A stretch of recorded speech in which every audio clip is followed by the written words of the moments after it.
اللهم صل على محمد وعلى آل محمد كما صليت على إبراهيم وعلى آل إبراهيم إنك حميد مجيد. اللهم بارك على محمد وعلى آل محمد كما باركت على إبراهيم وعلى آل إبراهيم إنك حميد مجيد. اے عشق نبوی میرے دل میں سما جانا، مجھے بھی محمد صلی اللہ علیہ وسلم کا دیوانہ بنا جانا. جو رنگ رومی و رازی پہ چڑھایا ہے تو نے، اس رنگ کی کچھ رنگت مجھ پہ بھی چڑھا جانا. جس نیند میں ہو جائے دیدار نبی حاصل، اے عشق مجھے وہ نیند سلا جانا. قدرت کی نگاہ جس چہرہ انور کو تکتی ہے، اس چہرہ انور کا دیوانہ بنا جانا. جس طرح صحابہ کرام رضوان رضی اللہ عنہ کو نبی علیہ السلام سے شدت سے محبت تھی، اس طرح صحابیات بھی نبی علیہ السلام سے بہت محبت کرتی تھی. ان کے کچھ واقعات ملاحظہ فرمائیں. جنگ احد میں یہ افواہ چاروں اور پھیل گئی کہ نبی علیہ السلام شہید ہو گئے. مدینہ منورہ کی عورتیں شدت غم سے روتی ہوئی گھروں سے باہر نکل آئی. ایک انصاریہ صحابہ رضی اللہ عنہا کہنے لگی، میں اس بات کو اس وقت تک تسلیم نہیں کروں گی جب تک خود اس کی تصدیق نہ کر لوں. چنانچہ اونٹ پر سوار ہو کر احد کی طرف نکل پڑی. جب میدان جنگ کے قریب پہنچی تو ایک صحابی سامنے سے روتے ہوئے دکھائی دیے. پوچھنے لگی، آقا کا کیا حال ہے؟ کہا، معلوم نہیں، لیکن تمہارے خاوند کی لاش فلاں جگہ پڑی ہے. وہ ذرا بھی نہ گھبرائی، آگے بڑھ کر دوسرے صحابی سے پوچھا، آقا صلی اللہ علیہ وسلم کا کیا حال ہے؟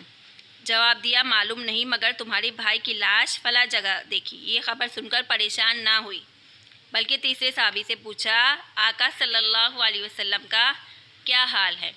بتایا کہ میں نے تمہارے والد کی لاش فلاں جگہ دیکھی ہے. یہ خبر سن کر وہ ٹس سے مس نہ ہوئی. پھر پوچھا، نبی علیہ السلام کی خیریت کے بارے میں بتاؤ. کسی نے کہا، میں نے نبی علیہ السلام کو فلاں جگہ بخیریت دیکھا ہے. یہ سن کر وہ تیزی سے ان کی طرف روانہ ہوئی اور نبی علیہ السلام کو بخیریت دیکھا. آپ کے قریب پہنچ کر کہا، کل مصیبت بعدک جلل، ہر مصیبت آقا صلی اللہ علیہ وسلم کی خیریت کے بعد آسان ہے. پتہ چلا صحابیہ کس قدر نبی علیہ السلام کے ساتھ محبت کرتی تھی. واقعہ نمبر 2 ہے. ایک مرتبہ نبی علیہ السلام نے صحابہ کرام رضی اللہ عنہم کو حکم دیا کہ وہ جہاد کی تیاری کریں. مدینے کے ہر گھر میں جہاد کی تیاریاں زوروں پر تھی. ایک گھر میں ایک صحابیہ رضی اللہ عنہا اپنے معصوم بچے کو گود میں لے کر زار و قطار رو رہی تھی.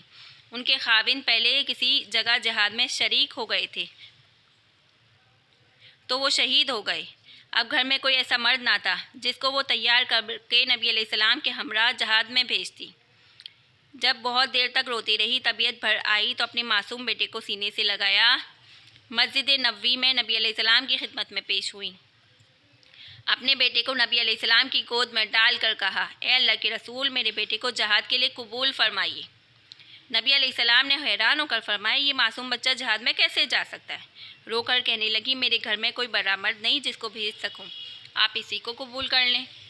نبی علیہ السلام نے فرمایا، یہ بچہ کیسے جہاد کرے گا؟ وہ صحابیہ رضی اللہ عنہا کہنے لگی کہ میرے اس بچے کو کسی ایسے مجاہد کے حوالے کر دیجیے جس کے ہاتھ میں ڈھال نہ ہو، تاکہ جب وہ مجاہد کفار کے مقابلے کے لیے جائے اور کفار تیروں کی لیے بارش برسائے تو وہ تیروں سے بچنے کے لیے میرے بچے کو آگے کر دے. میرا بیٹا تیروں کو روکنے کے کام آ سکتا ہے.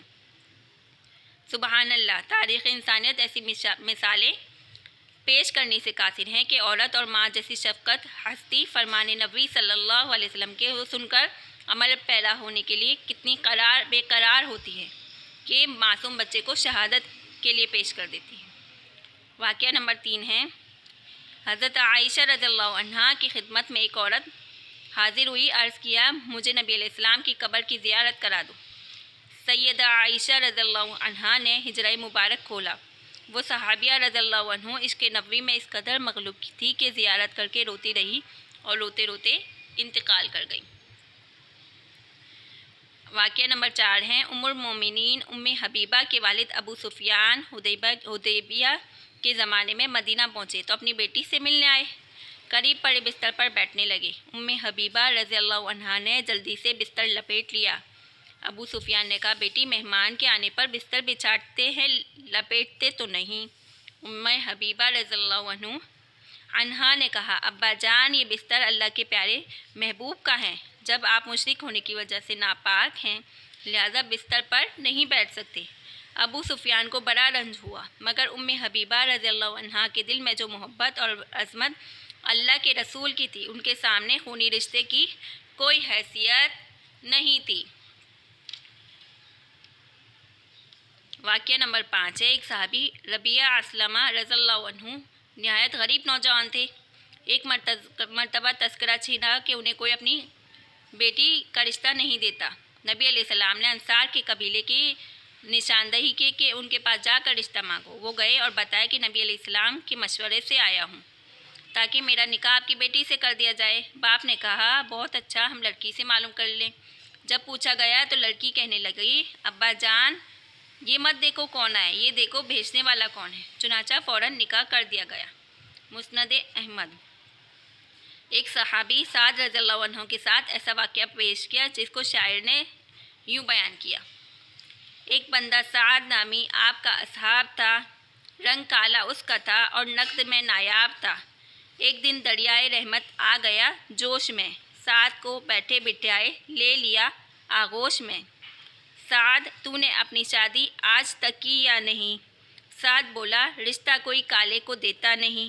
ایک لڑکی کی خود میرے چاچا کے یہاں موجود ہے، میں تو کوشش کر چکا لیکن وہاں بے سود ہے۔ جب بھی جاتا ہوں وہاں لے کر میں خود اپنا پیام، دھکے ملتے ہیں مجھے، سنتا ہوں باتیں بے لگام۔ بد شکل بد رنگ ہونا، اس میں میرا چارہ کیا؟ میں نے ہے وہ رنگ پایا جو مجھے رب نے دیا۔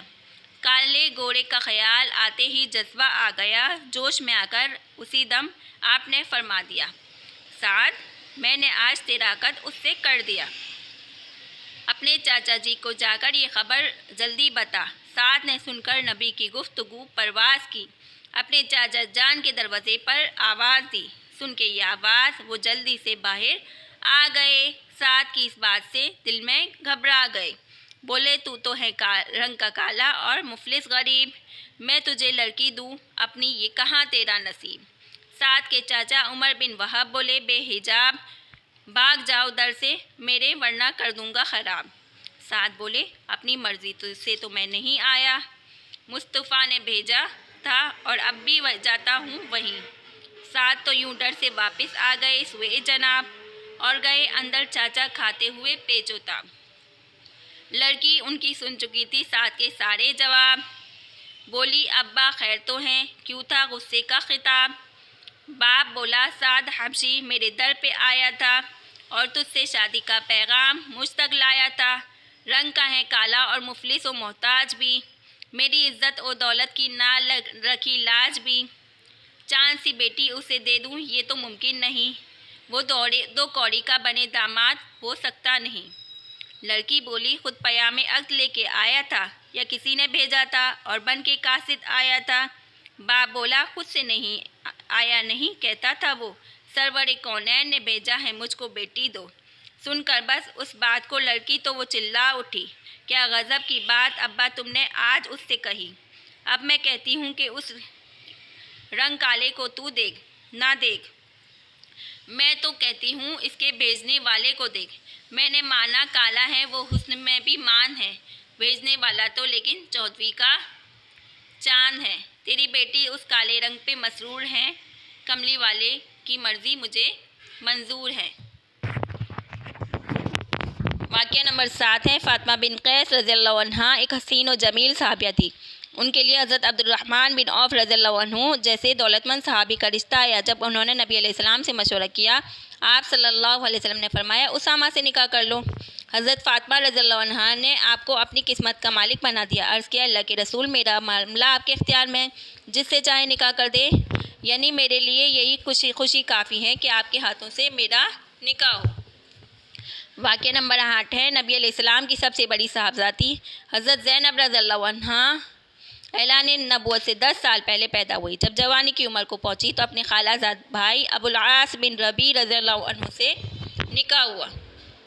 ہجرت کے وقت نبی علیہ السلام کے ساتھ نہ جا سکی، ان کے خاوند بدر کی لڑائی میں کفار کی طرف سے شریک ہوئے، مسلمانوں کے ہاتھوں گرفتار ہوئے۔ اہل مکہ نے جب اپنے قیدیوں کے لیے فدیے ارسال کیے تو سیدہ زینب رضی اللہ عنہ نے بھی اپنے خاوند کی رہائی کے لیے مال بھیجا، جس میں وہ ہار بھی تھا جو حضرت خدیجہ رضی اللہ عنہ نے ان کو جہیز میں دیا تھا۔ نبی علیہ السلام نے وہ ہار دیکھا تو حضرت خدیجہ رضی اللہ عنہ کی یاد تازہ ہو گئی۔ آپ صلی اللہ علیہ وسلم کی آنکھوں میں آنسو آ گئے۔ صحابہ رضی اللہ عنہم سے مشورے کے بعد یہ بات طے پائی کہ ابو العاص کو بلا فدیہ چھوڑ دیا جائے، اس شرط پر وہ واپس جا کر سیدہ زینب رضی اللہ عنہ کو واپس بھیج دیں۔ نبی علیہ السلام نے 2 آدمی سیدہ زینب رضی اللہ عنہ کو واپس لینے کے لیے ساتھ کر دی تاکہ وہ مکے سے باہر رک جائیں اور ابو العاص سیدہ زینب رضی اللہ عنہ کو ان تک پہنچا دے۔ سیدہ زینب رضی اللہ عنہ جب اپنے دیور کنانہ کے ساتھ بیٹھ کر روانہ ہوئی تو کفار آگ بگولا ہو گئے، چنانچہ انہوں نے سیدہ زینب کو نیزہ مارا جس سے وہ زخمی ہو کر گر گئی۔ چونکہ حاملہ تھی اسی وجہ سے حمل بھی ضائع ہو گیا۔ کنانہ نے نیزوں سے مقابلہ کیا۔ ابو سفیان نے کہا، محمد کی بیٹی اور اسی طرح اعلان جائے، یہ ہمیں گوارا نہیں، اس وقت واپس چلو جب چپکے سے بھیج دینا۔ کنانہ نے اس کو قبول کر لیا۔ چند روز کے بعد سیدہ زینب رضی اللہ عنہ کو روانہ کیا گیا۔ سیدہ زینب کا یہ زخم کئی سال تک رہا، بالآخر اسی سے وفات ہوئی۔ نبی علیہ السلام نے فرمایا،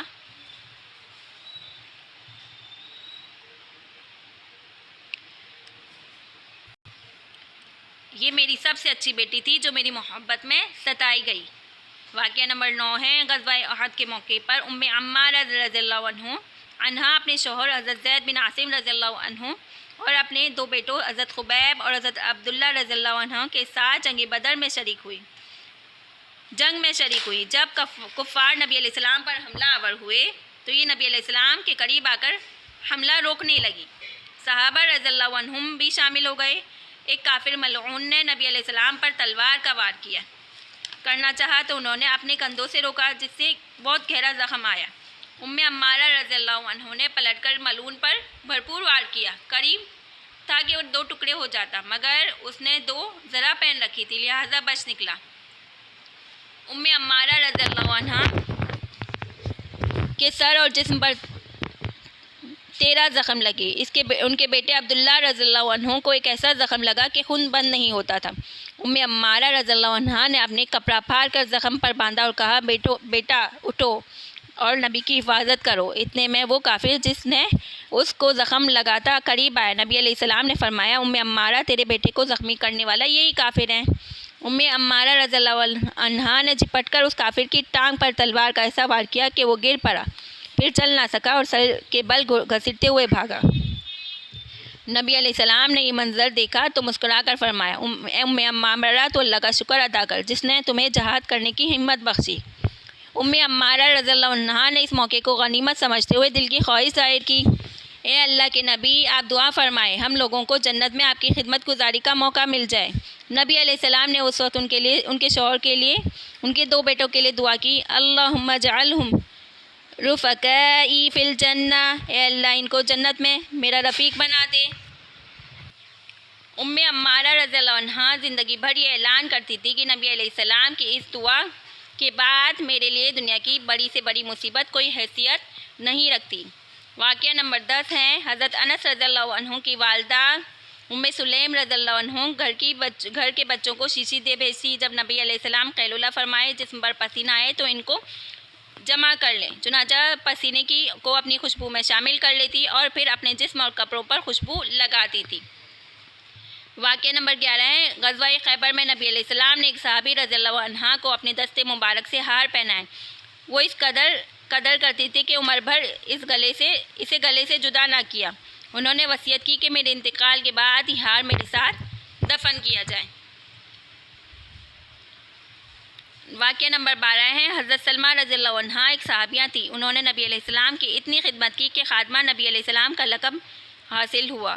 ان کی والدہ کے ایک غلام حضرت سفینہ تھے، انہوں نے اس شرط پر آزاد کرنا چاہا کہ وہ ساری زندگی نبی علیہ السلام کی خدمت کریں۔ حضرت سفینہ رضی اللہ عنہ نے کہا، یہ شرط نہ لگاتی تو بھی میں ساری زندگی اس در کی چاکری میں گزار دوں گی۔ واقعہ نمبر 13 ہے ام عطیہ رضی اللہ عنہا ایک صحابیہ تھی۔ جب بھی نبی علیہ السلام کا اسم گرامی ان کی زبان پر آتا تو کہتی یا ابی، اے میرے باپ آپ پر قربان۔ اندازہ لگائیں عشق نبی کی شدت کا کیا عالم ہوگا۔ واقعہ نمبر 14 ہے ایک دن نبی علیہ السلام حضرت جابر رضی اللہ عنہ کے مکان پر تشریف لائے۔ انہوں نے بی سے کہا دیکھو نبی علیہ السلام کی دعوت کا خوب اہتمام کرو، آپ صلی اللہ علیہ وسلم کو کوئی تکلیف نہ پہنچے، تمہیں صورت بھی نظر نہ آئے۔ نبی علیہ السلام جب قیلولہ فرما لیا تو آپ کے لیے بکری کا بچے کا بھنا ہوا گوشت تیار تھا۔ جب نبی علیہ السلام کھانا کھانے لگے تو بنو سلمہ کے لوگ دور سے آپ کے دیدار سے مشرف ہوتے رہے تاکہ آپ کو تکلیف نہ ہو۔ جب نبی علیہ السلام رخصت ہونے لگے تو حضرت جابر رضی اللہ عنہ کی بیوی نے پردے کے پیچھے سے کہا یا رسول اللہ، میرے اور میرے شوہر کے لیے نزول رحمت کی دعا کریں۔ آپ نے رحمت کی دعا کی تو جابر رضی اللہ عنہ کی بیوی خوشی سے پھولی نہ سمائیں۔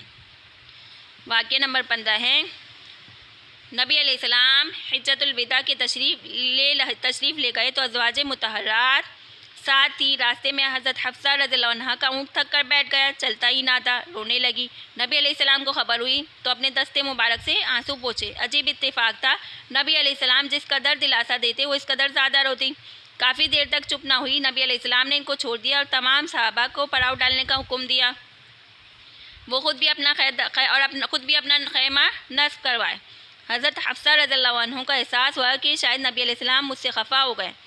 نبی علیہ السلام کو منانے اور راضی کرنے کی تدبیریں کرنے لگی۔ اس غرض سے سیدہ عائشہ کے پاس گئیں اور کہا آپ کو معلوم ہے کہ میری باری کا دن کسی چیز کے معاوضے میں نہیں دے سکتی، لیکن اگر نبی علیہ السلام کو مجھ سے راضی کر دیں تو اپنی باری کا دن آپ کو دیتی ہوں۔ سیدہ عائشہ نے آمادگی کا اظہار کیا اور دوپٹہ اوڑھا اور جب زعفرانی رنگ میں رنگا ہوا تھا پھر اس پر پانی چھڑکا تاکہ خوشبو پھیلے۔ اس کے بعد نبی علیہ السلام کے پاس گئی اور خیمے کا پردہ اٹھایا۔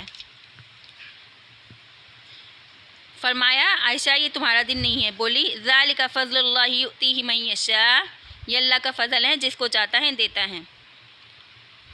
واقعہ نمبر 16 ہے ایک مرتبہ نبی علیہ السلام مسجد سے باہر نکلے، راستے میں مرد اور عورتیں گھر واپس جا رہے تھے۔ نبی علیہ السلام نے عورتوں سے مخاطب ہو کر کہا تم پیچھے اور ایک طرف رہو، وسط راہ سے نہ گزرو۔ اس کے بعد یہ حال ہو گیا کہ عورتیں اس قدر گلی کے کنارے پر چلتی کہ ان کے کپڑے دیواروں سے الجھ جاتے۔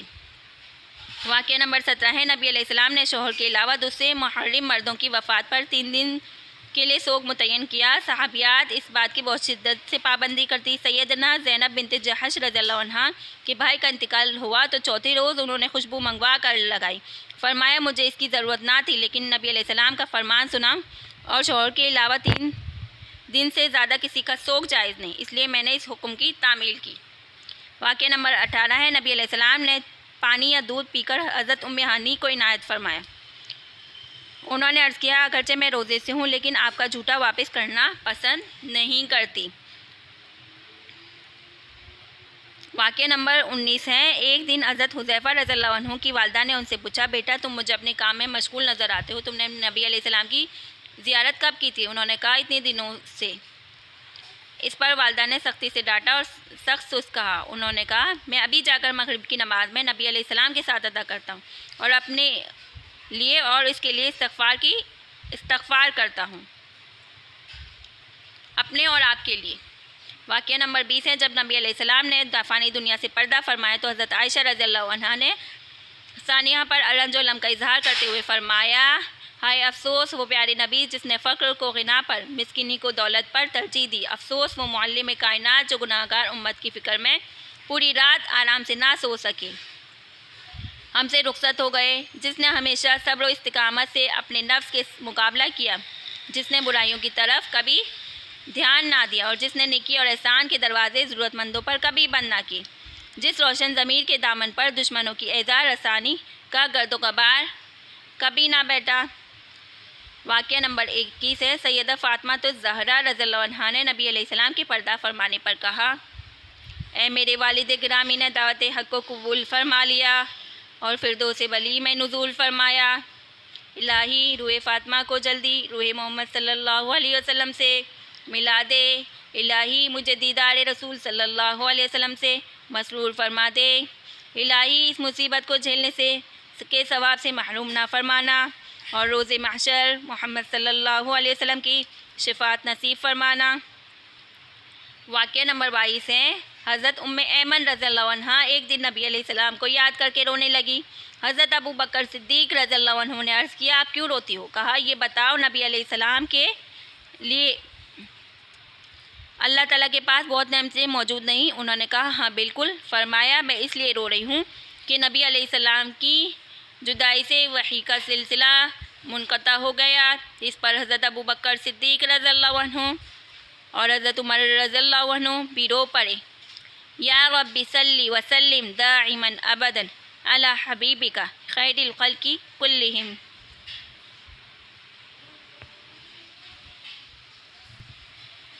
ما ان مدحت محمدا بمقالتی ولکن مدحت مقالتی بمحمد۔